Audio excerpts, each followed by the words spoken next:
ឈុំសិនប្រលឹងឈុំសិនប្រលឹងគុំខឹងនឹងបងថ្មីបងមកសារភាពហើយណាពិសេសគេបងចោស្រីប្រែតអង្ជ័យគឺបងចាបងខំទុកចិត្តមិនហ៊ានណាស្មាំងដែរតែទុកមិនបានលងប្រាណដូចមានកម្មពី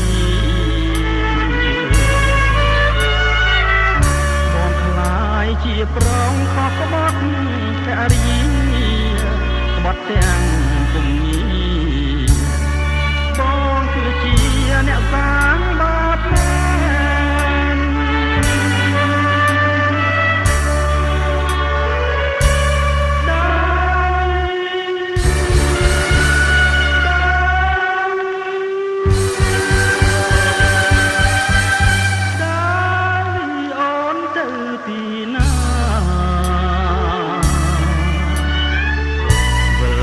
ស្ដាប់ប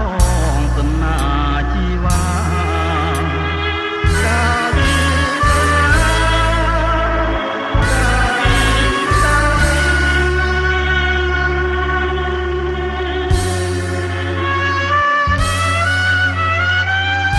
រឿងយើងទាំងពីរទុំដូច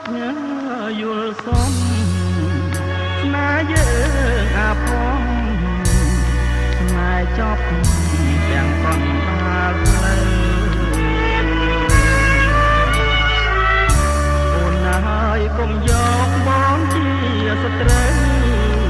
ធ្វើមិនដេចឥឡូវផ្លូវជីវិតឲ្យយើងបែក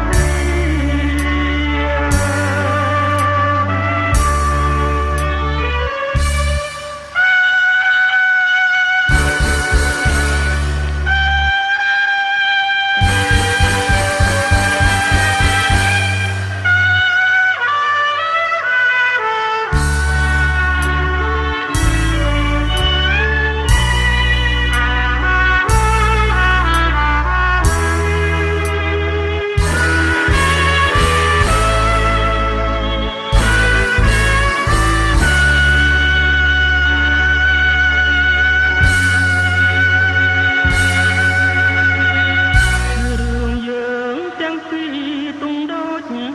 យល់សម